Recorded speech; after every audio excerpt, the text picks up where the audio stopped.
Bonjour à tout le monde. Nous allons parler un petit peu de Job. Donc c'est page 350 pour ceux qui ont les Bibles de l'Église.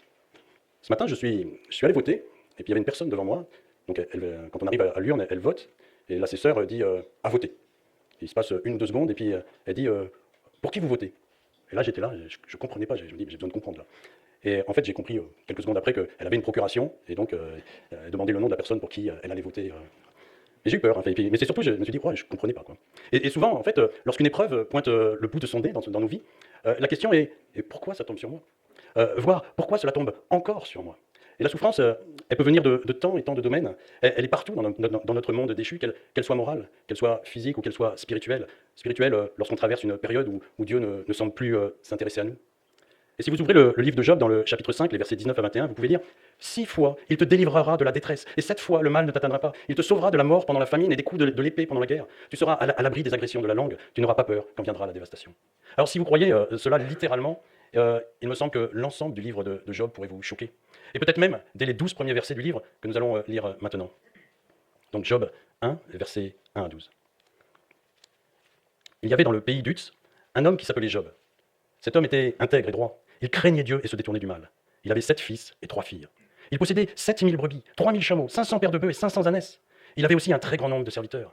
Cet homme était le plus important de tous les nomades de l'Est. Les fils de Job se rendaient visite les uns aux autres et organisaient chacun à tour de rôle un festin. Ils invitaient leurs 3 sœurs à manger et boire avec eux. Quand les jours de festin étaient passés, Job faisait venir ses fils pour les purifier. Il se levait de bon matin et offrait un holocauste pour chacun d'eux. En effet, il se disait, peut-être mes fils ont-ils péché, peut-être ont-ils offensé Dieu dans leur cœur. Voilà ce que faisait toujours Job. Un jour, les fils de Dieu vinrent se présenter devant l'Éternel, et Satan vint aussi au milieu d'eux. L'Éternel dit à Satan, d'où viens-tu? Satan répondit à l'Éternel, de parcourir la terre et de m'y promener. L'Éternel dit à Satan, as-tu remarqué mon serviteur Job? Il n'y a personne comme lui sur la terre. C'est un homme intègre et droit, il craint Dieu et se détourne du mal. Satan répondit à l'Éternel, est-ce de façon désintéressée que Job craint Dieu?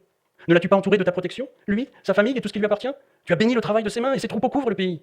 Mais porte donc la main contre lui, touche à tout ce qui lui appartient, et je suis sûr qu'il te maudira en face. L'Éternel dit à Satan, voici, tout ce qui lui appartient, je te le livre. Seulement, ne porte pas la main sur lui. Satan se retira alors de la présence de l'Éternel. Alors je disais que vous risquiez d'être choqué.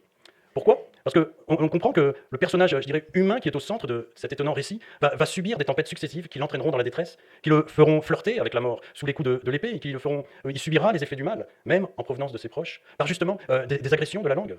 Il subira en résumé 3 tempêtes. La première, quand il sera livré à Satan qui va se déchaîner sur Job. La deuxième viendra de ses amis qui ne le ménageront pas dans leur tentative de soutien bien maladroit. Et la troisième viendra de Dieu lui-même. Et pourtant, Job était un homme intègre et droit. Et la question qui est, à mon sens, soulevée par notre texte aujourd'hui pourrait être pourquoi? Pourquoi un tel homme intègre et droit devant Dieu peut être atteint par la souffrance? J'imagine que chacun d'entre nous connaît la réponse après notre série de 11 prédications sur l'Ecclésiaste. Oui, l'homme juste, l'homme intègre devant Dieu, le croyant, le chrétien va connaître la souffrance. L'épreuve fait partie du plan de Dieu. Ceux qui croient que parce qu'ils ont donné leur vie au Seigneur, qu'ils le suivent dans un profond respect et lui obéissent aveuglement pour faire le bien, vont être épargnés de l'épreuve au profit de bénédictions multiples, se trompent. Christ dira, vous aurez des tribulations dans le monde, mais prenez courage, j'ai vaincu le monde. Alors vous pourriez me dire, oui, mais là c'est Christ qui parle à ses apôtres. Ce n'est pas pareil, nous. Mais Paul, en s'adressant à des chrétiens d'une église comme la nôtre, va dire, nous nous glorifions de vous dans les églises de Dieu, à cause de votre persévérance et de votre foi, au milieu de toutes vos persécutions et des tribulations que vous avez à supporter. C'est une preuve du juste jugement de Dieu pour que vous soyez dignes du royaume de Dieu pour lequel vous souffrez. 2 Thessaloniciens 1, versets 3 à 5. Si aujourd'hui, justement, tu traverses une épreuve douloureuse, ce message peut t'intéresser, ce message peut te faire du bien. Accompagner le chrétien dans la souffrance est un des objectifs du livre de Job. Mais la connaissance, la compréhension, la portée de ce livre ne se limite pas à ceux qui souffrent. Ce livre permet de nous préparer à la souffrance, de nous préparer à des moments où notre corps, notre cœur, notre foi seront bousculés. Mais aussi, au travers de Job lui-même, ce livre nous aide à comprendre les souffrances, les sentiments, les pensées, les paroles des personnes accablées de maux, pour que nous puissions les accompagner justement dans leur souffrance, en pleurant avec eux, en essayant de les encourager. Qui de nous n'a pas dans son propre entourage une personne qui vit de terribles souffrances, qui passe des moments vraiment difficiles? Qui d'entre nous ne s'est jamais posé la question devant un proche dans l'épreuve, mais qu'est-ce que je pourrais bien faire pour l'aider? J'ai peur de l'enfoncer plutôt que de l'aider. Et le résultat, on évite cette personne qui va alors connaître la solitude. Alors pour commencer, je vous propose de parler un peu de Job lui-même. Nous aurons 2 parties aujourd'hui, les versets 1 à 5 et puis après 6 à 12. Donc commençons par Job. C'est donc un homme bien sous tout rapport aux yeux de Dieu. Un homme juste, respectable, droit, honnête. Mais cela ne s'arrête pas là, c'est un peu la face visible de l'iceberg, celle que la société considère. Il avait tout pour plaire. Mais le texte précise qu'il craignait Dieu et se détournait du mal. C'est un peu comme s'il avait lu l'Ecclésiaste, où il était question, en conclusion du livre, de craindre Dieu et d'obéir à ses commandements. Job nous est présenté comme un homme de foi, un croyant qui cherche à plaire à son Dieu, qui le respecte donc et fait tous ses efforts pour repousser le mal sans détourner. C'est comme s'il avait reçu l'expérience de la repentance, comme s'il avait reçu l'Esprit de Dieu en lui, le même esprit que celui que nous recevons lorsque Dieu nous convainc de péché. Job ne se contente pas de sa réputation sur terre, il tient compte dans sa vie de tous les jours de l'opinion de Dieu, dans ce qu'il fait, dans ce qu'il pense. Job nous est présenté comme un homme béni dans tous les compartiments de sa vie. Au niveau de ses biens, Job ne manquait de rien. Il possédait, on l'a lu, 7000 brebis, 3000 chameaux, 500 paires de bœufs, 500 ânesses et un très grand nombre de serviteurs. Job était le plus considérable de tous les fils d'Orion. En clair, il était blindé aux as, il était puissant et il était certainement très influent dans le monde. Job était à la tête d'une immense fortune. Il serait certainement aujourd'hui dans le top 10 du magazine Forbes. Ses richesses et certainement son statut d'homme important dans tout l'Orient aurait pu le convaincre. Certainement que Dieu ne lui était pas vraiment utile. Oui, en cas de coup dur, il aurait pu dire « J'ai tellement amassé que je ne crains rien financièrement. Je suis en sécurité. En plus, avec le temps, je connais partout des gens haut placés qui se feront une joie de m'aider. Et puis, j'ai mes fils sur qui je peux compter aveuglément. Rien ne peut m'arriver. » Il aurait pu se dire « Tout est sous contrôle. » Un tel homme nous est présenté dans Luc 12, versets 16 à 21. Et voici sa pensée au verset 19. « Je dirai à mon âme, tu as beaucoup de biens en réserve pour plusieurs années. Repose-toi, mange, bois et réjouis-toi. » Mais Job ne ressemblait pas à cet homme, nous allons le voir. Au niveau de sa famille, c'était le bonheur. 7 fils, 3 filles, de nombreux moments de réjouissance autour, non pas de bons repas, mais de banquets, il nous est dit. Aucun conflit de famille nous est mentionné, bien au contraire, c'est une impression de famille unie, soudée que nous laisse l'auteur du texte. Au niveau de sa vie spirituelle et certainement de l'enseignement de ses enfants dans la connaissance de Dieu, Job ne ménageait pas ses efforts. Il ne se contentait pas de les confier à l'école du dimanche, il cherchait lui-même à sanctifier ses fils, nous dit le texte en version Louis II. Il offrait même des sacrifices à Dieu avec son propre bétail pour le cas où ses enfants déraperaient en offensant Dieu. Cela faisait partie de ses habitudes de piété. Verset 5. Ce n'est pas le thème de ma prédication, mais petite parenthèse. Je vous invite à réfléchir sur ce verset 5 qui fait partie de la description d'un homme sur lequel Dieu porte un regard favorable.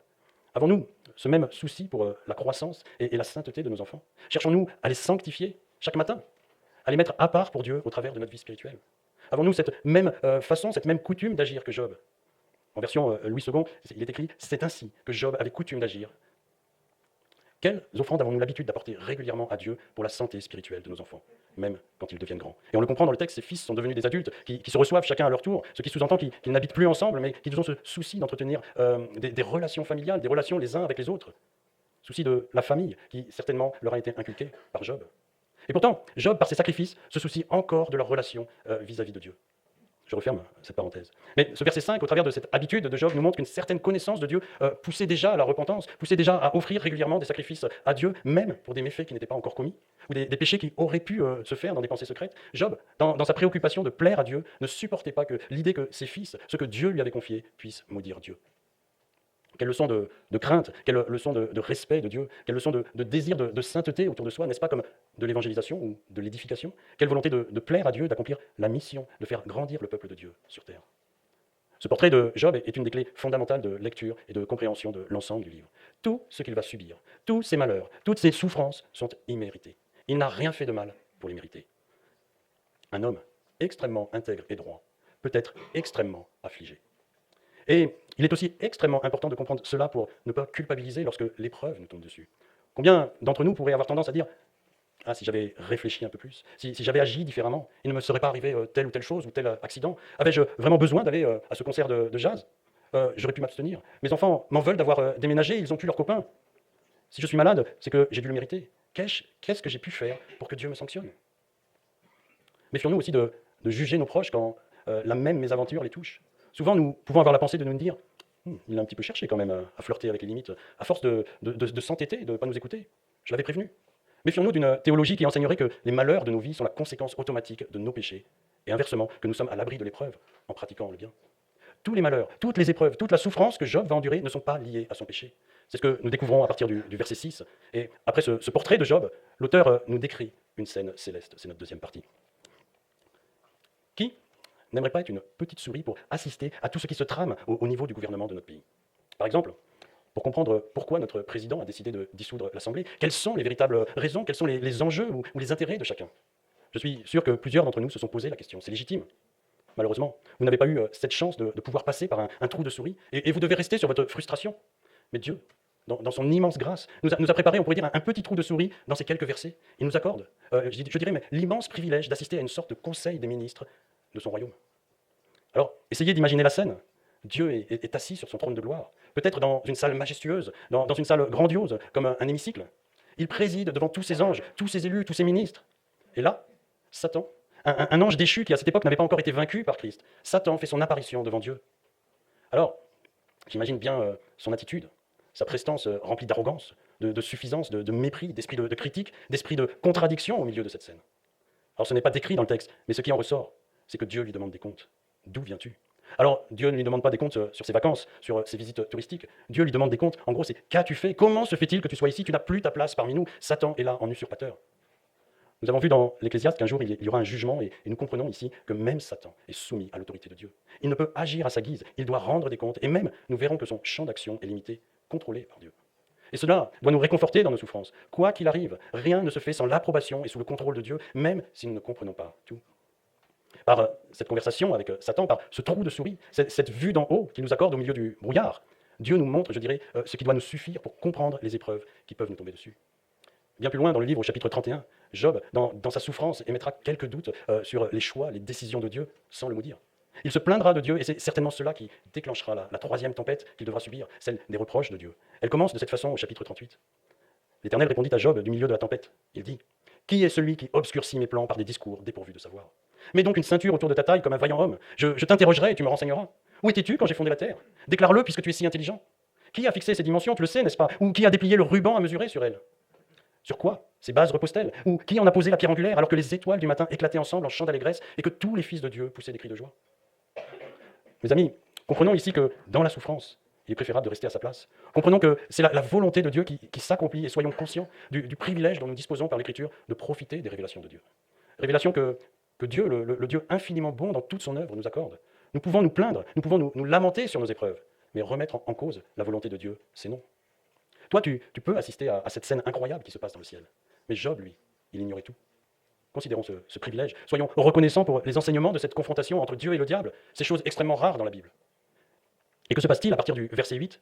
Tout d'abord, Dieu confirme ce que nous a déjà dit le narrateur à vue humaine. Il le confirme en s'en réjouissant et on sent la fierté de Dieu dans ses propos. As-tu remarqué, mon serviteur Job? Il n'y a personne comme lui sur la terre. C'est un homme intègre et droit, il craint Dieu et se détourne du mal. Dieu considère Job comme son serviteur. Job est élevé au rang de serviteur de l'Éternel. Vous imaginez l'honneur que Dieu accorde à Job et il montre indirectement l'échec de Satan qui cherche depuis la nuit des temps à corrompre le monde entier en s'opposant à Dieu. Tu vois, Satan, tu n'as pas pu remporter une victoire totale. Il reste encore des hommes intègres qui cherchent à repousser le mal et me servir. Mais il y a un côté sombre au tableau. C'est la réponse de Satan, l'accusateur. Satan va tenter de jouer ses dernières cartouches, si on peut dire. Il va accuser Job, en fait, d'être un gigolo, un simple profiteur de Dieu. Verset 9. Est-ce de façon désintéressée que Job craint Dieu? Concrètement, il accuse Job en disant que sa relation, son amour pour l'Éternel est complètement conditionné par la protection et les bénédictions que Dieu lui accorde. Satan a plus d'une flèche dans son carquois.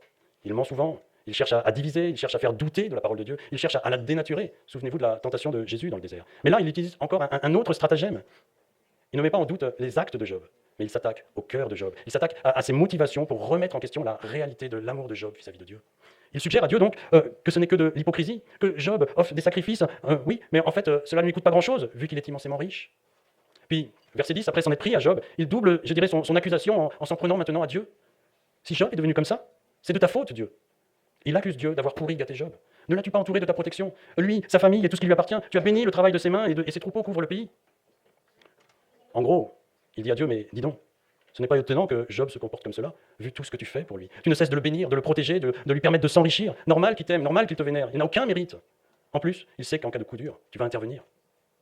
Satan est en train de reprocher à Dieu sa bonté envers les hommes. Il remet en cause la gratuité de sa grâce et la capacité de Job à l'accepter inconditionnellement, par amour uniquement. En opposition à un salaire qui récompenserait de bonnes œuvres, qui récompenserait son intégrité, sa droiture, son obéissance. Au lieu de se réjouir de la bonté incompréhensible de Dieu, Satan accuse Dieu d'une certaine façon de manipuler les hommes pour satisfaire à son plaisir.